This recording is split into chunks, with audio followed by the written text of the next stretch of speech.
All right, guys, welcome to the Out the Bunker podcast. This is episode 2 of our larger episodes. We've been doing a couple of mini pods, hanging out at Perth Rhinos lately, but my man Jason's been incapacitated with a little bit of surgery. So, Jace, how you feeling, man?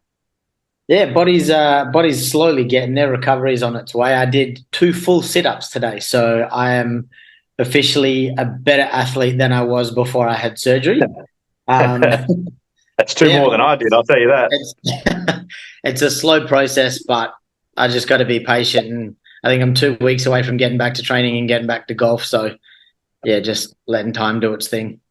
Can't wait, man. Can't wait. But look, good to have you back. But I don't know if Paulie's got our special guest yet in view. But if he is in view, then most people should know this guy. But he's someone that I've known for a long, long time. I first met him at East Perth Eagles, where he recruited me to come play down there in 2011. He's now a 3-time SBL/NBL 1 champion. He's a commentator during the grand finals of all the NBL 1 West coverages. He's a 2-time Coach of the Year. Should have been 3, in my opinion, maybe more. He's been a state under-20s coach for 2017, 2018, 2019. Right, and he's now working his own high-performance consultancy business called The Lab. And look, man, he's got some major clients there, Hills Raiders, and he's now officially working with Binar Futures. So, Mr. Matt Parsons, welcome, brother.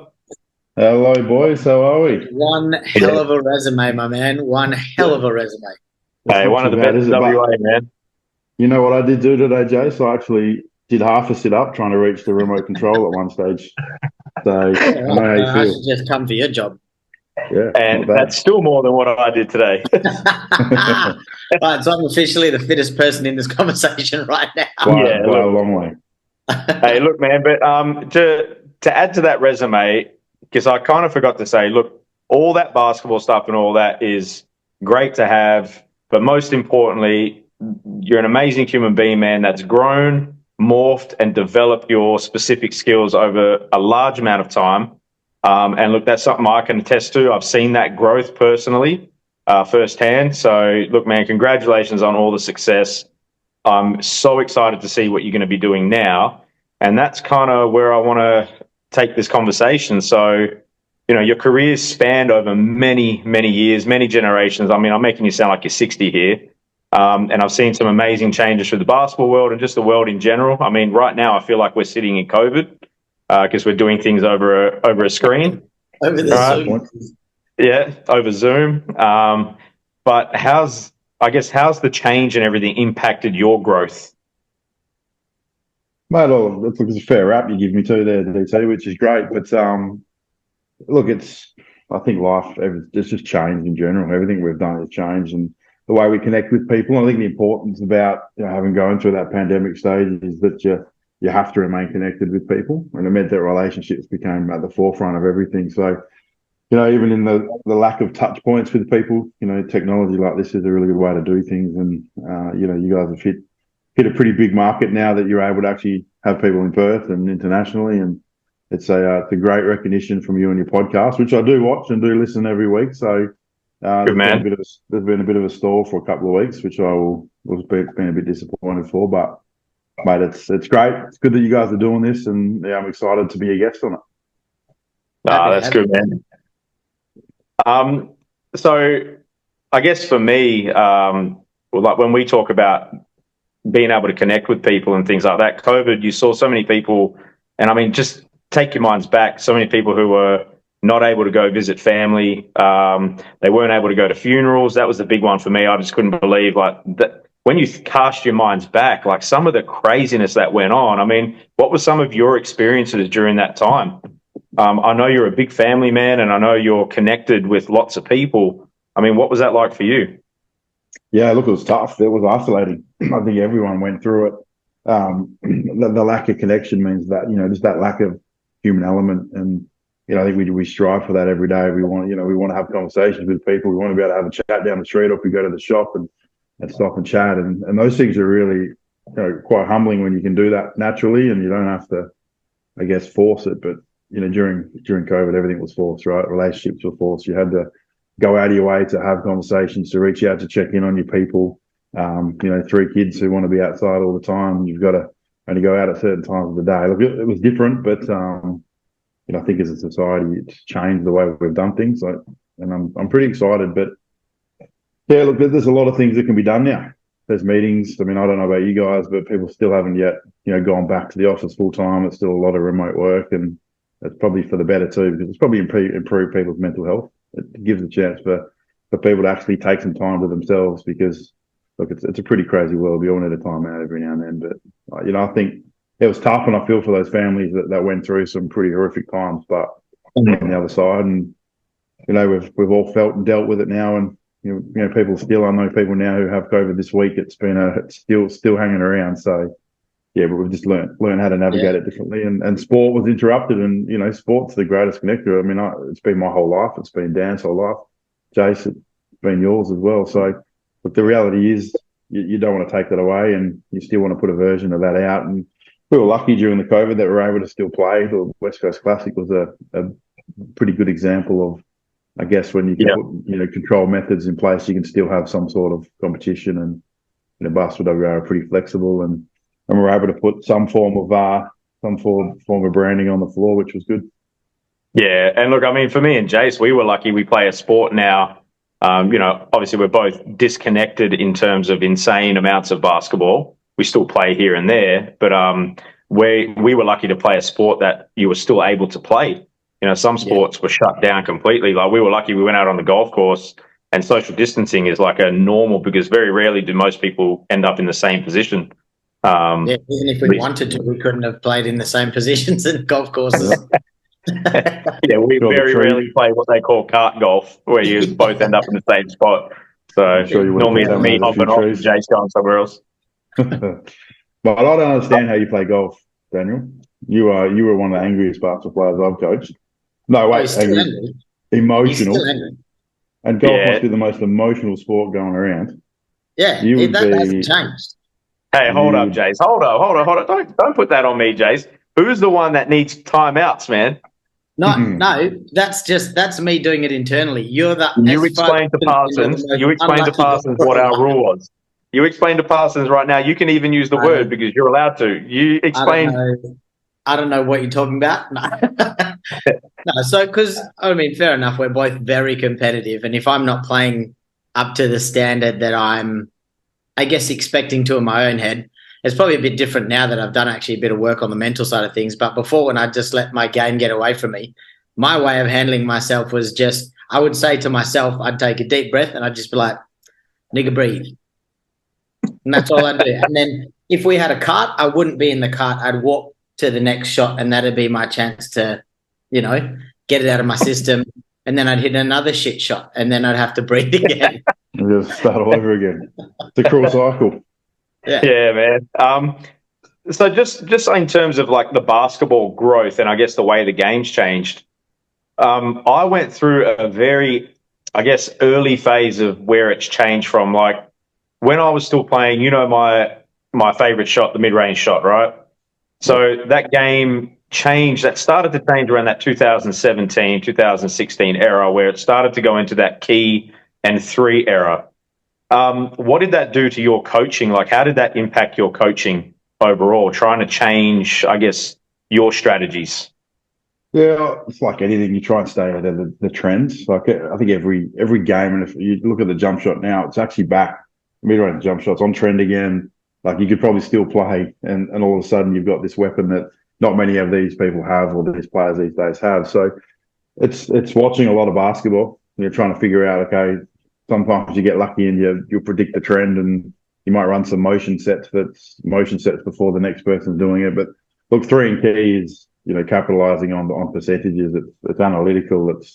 It makes sense in the sense that if you're going to shoot a long shot, the chances are you might as well add an extra point to it. And there's no better percentage at the three at the front of the rim either. So look, people try to go down that analytical side. Probably, in our league, there's 14 teams, probably 13 coaches were doing the same thing. Became a pretty predictable stage, and you kind of want to find a point of difference. So, look, the mid-range jump shot was something that early on in the time, I used to tell you not to shoot it. But I used to tell you a lot of things, Dan, because you're that stubborn that you would actually go out and do it just to prove me wrong. And we generally were on the right end of the ledger at the end of the game. So, you and Ben Purser, two tremendous mid-range jump shooters, and it was very difficult to hold you back. But trend was heading that way. But yeah, you'd both be able to step foot on the court and still hit that shot. Doesn't mean you can do the other stuff, but you could still hit that shot there. Yeah, for sure. Hey, yeah, I'm playing that AUBA on the Sundays, man, and we're playing against all those young kids, and holy hell, man, like just getting up and down the court for 6 minutes straight. Let's just say I needed a puffer, a ventilator, a spacer. I was in a lot of pain. Shot of adrenaline. Yeah, but hey, man, I still dropped about, I don't know, like 12 points or something like that. Like I can still play. I still find my little spots, but man, I just can't. Yeah, just to get up and down the court, can't keep up. It's tough. Yeah, that's it, man. So look, I guess for you, what was a turning point? And I'll cast your mind back. And Jace, you won't know this. I kind of briefed over it with you when we discussed Matt the other day. And look, Matt's growth, I guess, as a coach and as a human being has been just astronomical. So when I first met Matt in 2011, I mean, I'd met him before on the court, but when he coached me in 2011, he was very much like me. And I think that's why we connected so well. He was a very emotional, very angry, fiery kind of coach. And I'll never forget the game at Sterling where you actually broke the toilet door coming in at halftime. All right. That cost me $1,000. That did $1,000. And so the background on who sets hinges inside of like concrete? Like, ridiculous. It's just poor engineering. So the background of it was though we were up by about 10 with 2 minutes to go, and Parso said to us, he said, control the tempo, slow the game down, do this, this, and this, right? We did none of it, and they ended up going into the half up by like 3. All right. So he's come in and he's like dead silent, doesn't say a thing. And then all of a sudden you see him leave the room and go into the bathrooms, and you just hear this big, loud crash, right? Door off the hinges, everything, right? And we're just like, what the hell just happened? And then he comes in and he pretty much didn't say much to us. He just goes, you've sorted out, right? So we came out. I can't remember if we ended up winning that game or not, Parso, but then we ended up together in 2016. And in that 5-year span of you changing where you went to Cockburn, your whole persona and your whole mind frame had changed. You'd gone to this guy who was willing to listen to other people, sit down, have adult conversations with them, very rarely got overworked and overfired. And I just want to know, what was the change? Where did that come from? What was the point? Mate, yeah, it's a great question, because I think it's probably more of a natural evolution than anything. I mean, East Perth, I was a 29-year-old coach out of my depth. Probably shouldn't really have been in that position. In a stronger club, that probably wouldn't have happened. But like, fast-tracked the experience for me. It fast-tracked that want to invest myself into coaching and look at the game a little bit differently from, an angry player, much like you, mate. I thought I was a tough guy, but I wasn't. I was just out there having a run. But trying to evolve. I think kids do a wonderful thing, trying to make you grow up a little bit as well. And they become a different priority. So family changes, dynamic changes. 6 o'clock in the morning, win, lose or draw, the kids are still going to jump on the bed. You kind of just have to just get on with it. The sun rises the next day, and you can't kind of hold on to the wins and the losses and the arguments and the fight. So all of that combined, and then I think the playing group changed as well. And Cockburn was an older group. You've got an older group you've got to listen to, and there's a lot of experience in there. Coaches don't have all the answers. Collectively, we're a better chance to find the solutions if we actually listen to each other and put some input in and take that on and run with it. And I think that's what we did. We had a great coaching staff. We had really great senior players like yourself. Sheldon Mack was there. Rhett Dalla, Najee Lane. We can go. The list goes on and on. It was a great. Yeah. Sure, he'll come up a couple of times in this pod, but it was a really important stage, and you've got the talent there. You want to listen, and whereas 2011 you can kind of yell and scream and direct traffic. 2016 the landscape changed. 2021, it was completely different yet again. So you kind of felt like it evolved to that sales pitch. You had to find a system, love that system, have so much passion around it, sell the system to the playing group, and then have them kind of drive the outcomes a bit and influence the group in a different way. And I think that's kind of an evolution now. And I mean, it's no different if you're coaching the league at the moment. I think if you're going with double barrels, you're just not going to get the results. Kids stop listening after about 2 seconds. They're not wanting to hear it. So that's kind of where I wanted to ask my next question, because Jace, we grew up in a time where it was kind of okay to. I mean, you remember some of the coaches we had, like even just at Willetton, we had Marla, who was very happily okay to swear at students and get up in your face. Even started. Yeah, right. That's so like when you walk into school. Didn't the bus drivers back then? Yeah. So for me, I guess I saw the change and I had to make a change myself with the way I approach things, right? And I'll never forget that 2016, the night before we were going into that grand final. And I got a message from Luke Renstead, right, up in Gero. And now he was my backup point guard, right? But I'll never forget this. And Bubbles listens to this as well. And he actually sent me a message saying, DT, man, I never realized, I always thought you were an arrogant and you were just, angry and you were just yelling at me because of this, and this. And he goes, I never really understood why you were doing what you were doing. And then he goes, but I get it now, man. Like the way you guys got together and played, you can see the passion and you can see the drive that comes out in what you do. And I'll never forget it, man. And that was my turning point where I just go, yeah, man, I've grown. Like I've finally grown from being that guy who was just like out there to prove everyone wrong to that person that was like, you know what, I'm content with who I am. Right, on the basketball court, I know what I can do, and you either like it or you don't. I don't have anything else to prove now. So, that's that internal pressure that you remove. Like I think anytime you get an expectation to be elite, whether it's you wake up every day and you expect piss excellence, the minute you walk out the front door, it's an impossible life to live. The minute you actually can just be comfortable with who you are, the type of player you are. You turn up, your values maybe change as well along the way, because you had growth too, DT, along those times. You had been back and forth from Kalgoorlie, you'd been back to Perth, Kalgoorlie. Gerald. You had those moves in your life, and every time there's a growth opportunity there. So by the time you actually had that chance to grab it with two hands, that's what you did, right? And that's how you impacted people. But you don't live in the moment, mate. You can't see that. That's sometimes right. You must have affirmations for people telling you that those changes are there, but the reality is that was your growth, mate. Your experience was there, and I think we all go through that, and that's kind of the best part about it, right? It's just we grow up. And what about you, Jace? You had anything like a defining moment that you can kind of pinpoint? I think in terms of my growth and stuff like that, mine's probably been a journey of about a decade. I ended up going to, just through conversations with friends, went to like a couple of those seminars where I guess you'd describe them as like self-help seminars, but it really kind of forced me to have a look at the way I dealt with things like, kind of like you, I had a bit of a short fuse when I was younger. And that came down to a lot of competitiveness as well, and putting that internal pressure on myself. I was actually talking to my mum about it the other day, and she's got a degree in psychotherapy, and she used to say, we were talking about when I'd lose in basketball games when I was younger, no one could console me. I would just get mad. I wouldn't talk to anybody, and I'd go off by myself. And I'd internalize that pressure that I'd put on myself. Because, like both of you, I imagine we grew up watching people like Jordan who put that pressure on himself, but he was the guy who was able to step up and do it. But you also saw him when he lost. He was never happy.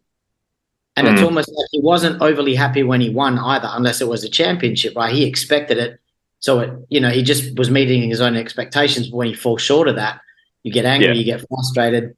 And I just kind of learned how to be more patient with myself, have realistic expectations, like as far as basketball goes, understand where my realistic abilities were.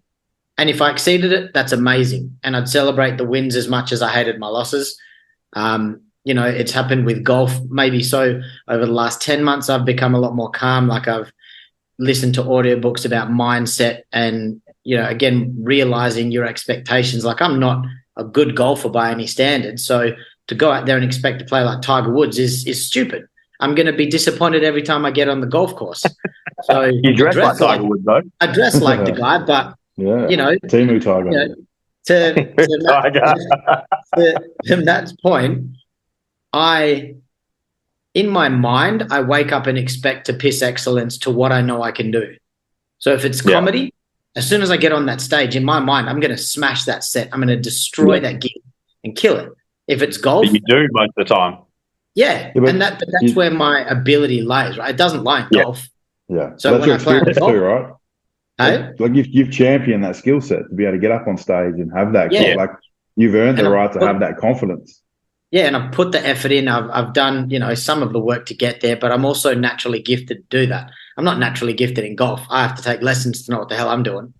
And I wasn't naturally gifted in basketball. I'm 5'6". Like I'm not going to, be some crazy 5'6" success that goes to the NBA. I'm just going to be a dude who can shoot a three because I'm not allowed to be in the keyway. That's it. Yeah, that's right. It's not that you're not allowed. No, it's in my mind. I'm not allowed to be there. That's not my land. It's not what I'm allowed to tread foot. But I didn't go on the Kerry either. So with that growth, obviously, when you first announced that you were retiring from basketball, my reaction. I was pretty shocked and not disappointed because I thought at some point you're going to get back into it, because my whole dream now is like, we've grown up, you as my coach. I'd love to one day coach alongside you and start my coaching journey. But at the same time, I guess now you've kind of moved into something different. So tell us what the lab is and where that's kind of come through. Yeah, look, so I think 2 years ago was the back end of 11-year straight run of head coaching. Like it's a pretty long time, and it certainly takes it out of you. And it takes its toll. The expectations of winning, like I think when you're in programs that expect to win, it really does build. There's a lot of stress that comes with that. And look, the time was probably right. The kids are playing wobble now. I went to eldest to playing wobble, and wanted to give back and spend a bit of time with them. And I've kind of done that in the last 12 months, take a bit of stock of what's important. And again, we'll come back to relationships and connections. It's still the same thing. It's just that sometimes those connected people are different. In this case, I've kind of gone back into my family and given them as much time as I can. And I sat down maybe about 3 months ago with my wife, and we had a discussion around what it's going to look like. Do I want to go back to NBL 1? Do I want to do something different? Do we want to go overseas? Like, whatever that looked like. But we decided that there's more to give basketball in Western Australia. I think Basketball WA do a really good job developing talent and certainly being really predictable in their pathways. But there's a lot of organisations out there which don't have that understanding. A lot of organisations that could really excel, with some different type of energy and structure and ways of thinking. And, I think one of the things you pick up in 11 years of head coaching is the amount of different stakeholders you've got to deal with on a day-to-day basis, from presidents right down to wobble coaches. So I think for mine, it was about how do I kind of package this up and put it together. And this high performance space is something there's not a lot of in Western Australia. Like I said, Basketball WA kind of do one, Andy Stewart kind of does one. No one else really does it. So for mine, it was about doing something, because I feel like I'd be lost if I didn't do anything at all. I think there's enough experience to try and give back to someone. And there's some really key partners, which kind of helped me in that decision. And Binar being one of them, Adam Desmond, what they do, it's just absolutely remarkable on a day-to-day basis, just how much effort goes into getting, players to training and to games and giving them opportunity to play. And, he's got them around every league in WA pretty much. He's on that all everywhere, bro.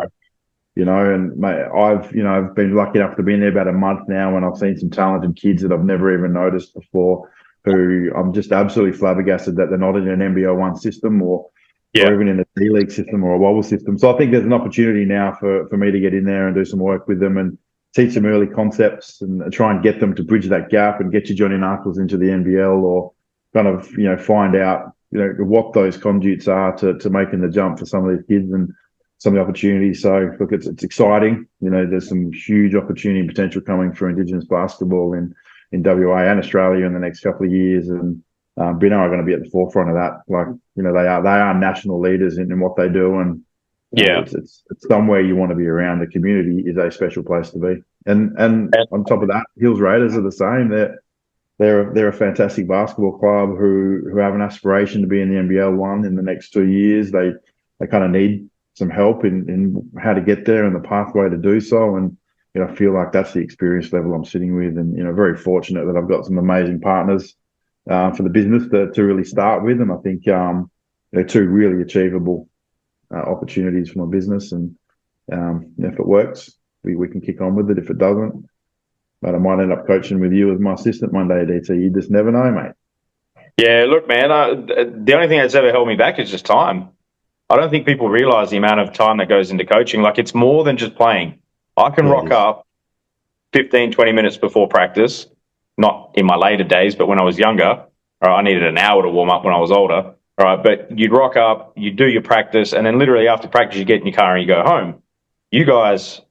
But that was my thought process. That was it, right? Yeah. And then all of a sudden, like video, all came in, and then we had to start doing a little bit of analysis and all that type of stuff for half an hour a week or whatever, which is nothing. As coaches, you guys are doing that all the time, and then you're there an hour before practice, getting things set up, getting your, stuff ready, and then you're there after practice, talking to players, communicating, sharing ideas and things like that. Like, coaching's far more time consuming than just playing. Yeah, and I just don't have that time. Mate, I reckon on a doubleheader weekend in the peak end of the season, you'd be putting 20 to 30 hours in just coaching.